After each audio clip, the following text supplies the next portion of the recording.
everybody, welcome back again to another video. So today right here we have behind me again the poor man's Type R engine. It's still not in the car yet because as we said last video, we were going to work on the header and the intake manifold for this video. So this intake manifold I got from DC Crush or JDM Swag. I don't know if you guys know him. If you do, go check him out. He has like a teal Integra, and I think it's a B20 VTEC Turbo, and he's buying some like legit parts and everything. And he sold me this right before he moved to Texas, which was like quite a while ago actually. It was a long time ago when he sold me this, and I really never gave him his proper shout out because I just never put it on the car, and I didn't want to put it on the car when it was still in there. So now that it's out, it's on, and I already have my caps on it. And then look at this. Wow, I can put my sensor here instead of putting it on the intake. And I actually have another intake coming, and I'll talk about that in another video.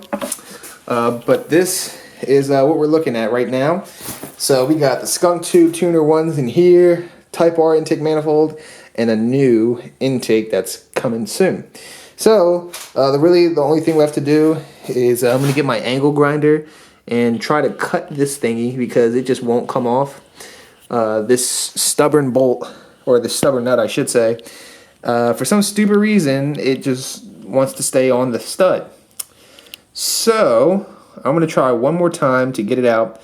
That way we can take this header off, and when we take this whole entire header off, we're gonna wrap it because there was a lot of radiant heat coming from this thing. So hopefully we'll see if the header wrap does anything, and then we're gonna just basically shove this thing under there, lift the car up, slide it under, and just lower it down. That way we don't have to risk scraping anything. Because if you guys remember, when I took this engine out, I basically scratched everything in sight.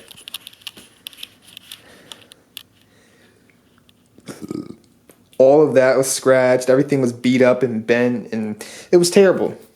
So this time, I'm just going to lift the car up, push it under, and mount it. That's about all I can think of right now.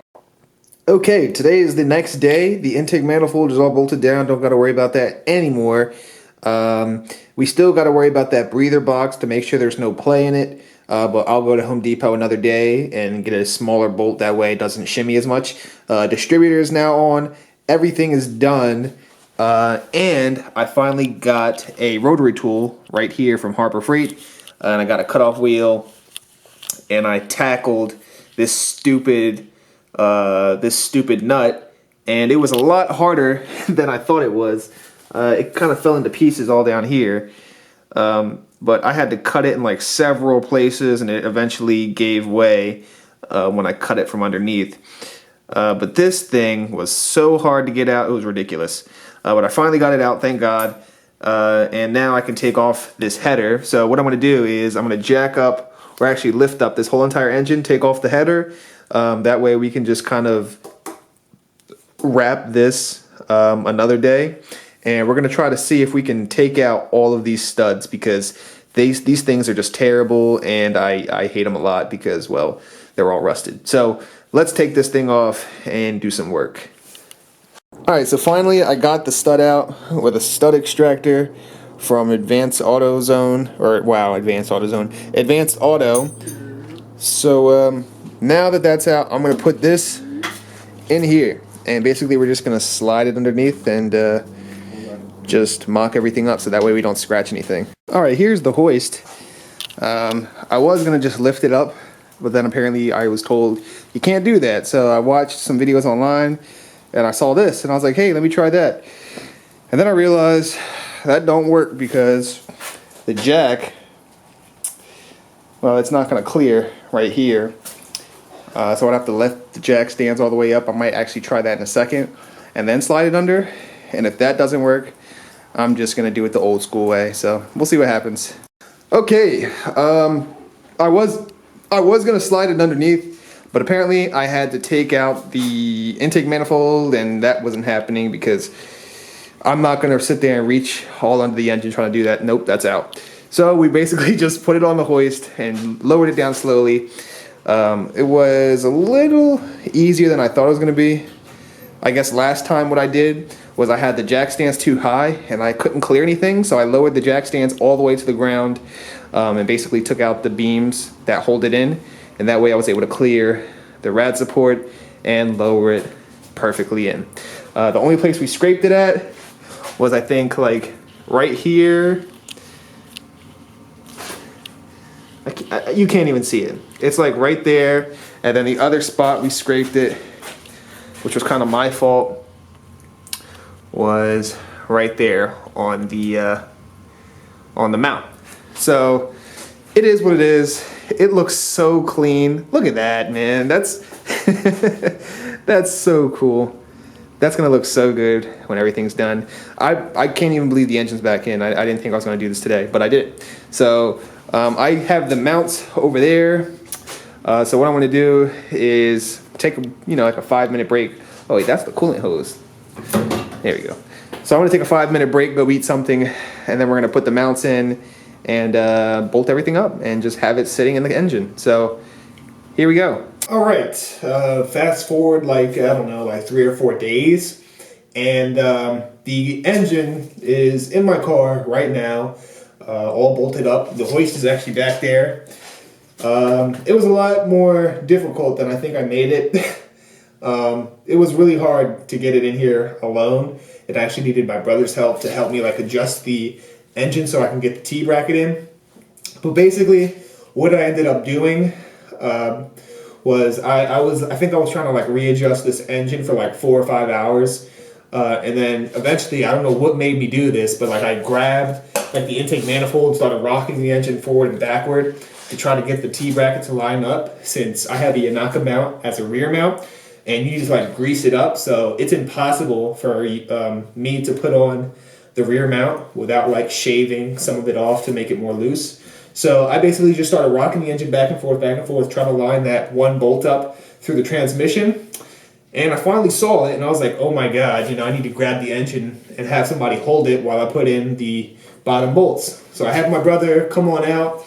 He pulls the engine all the way this way, and I feed the bolts through, and it worked out. Now the engine is officially in the car. Everything's bolted down. I also wanted to mention, with this Valix Racing kit that I got, the IACV, you either have to leave your IACV disconnected or put in your two ABS lines in at the end when the engine is in, or else it will not bolt up.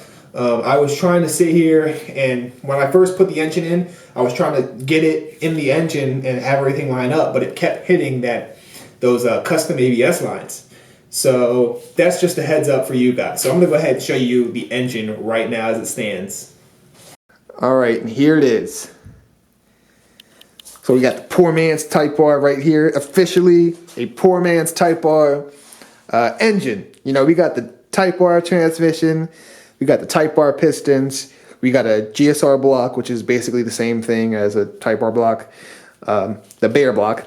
And then we got the Type R cams in there, or the Skunk 2 tuner ones. But that's basically Type R cams, the Type R intake manifold, and a giant velocity stack that a lot of you are going to question why I have it.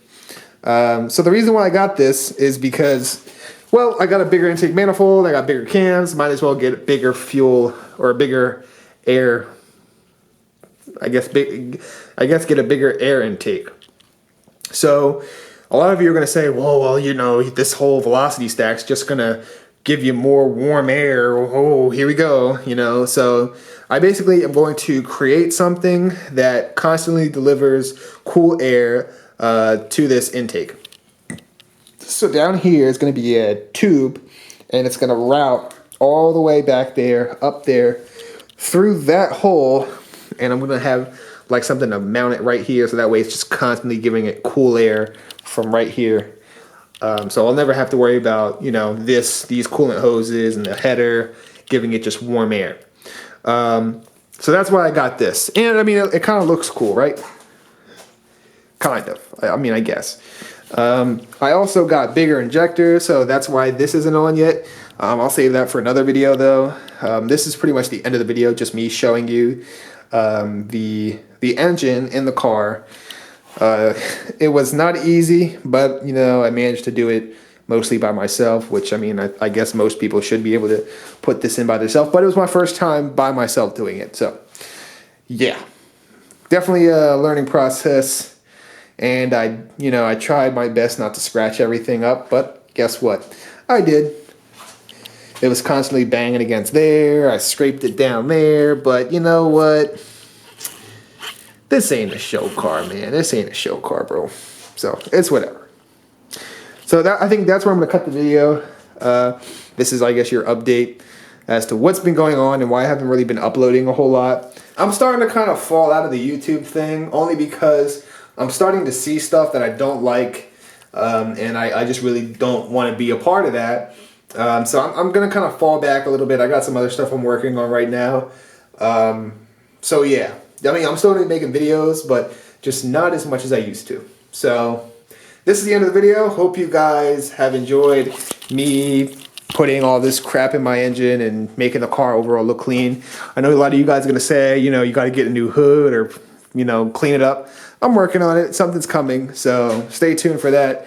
And I will see you guys in the next one.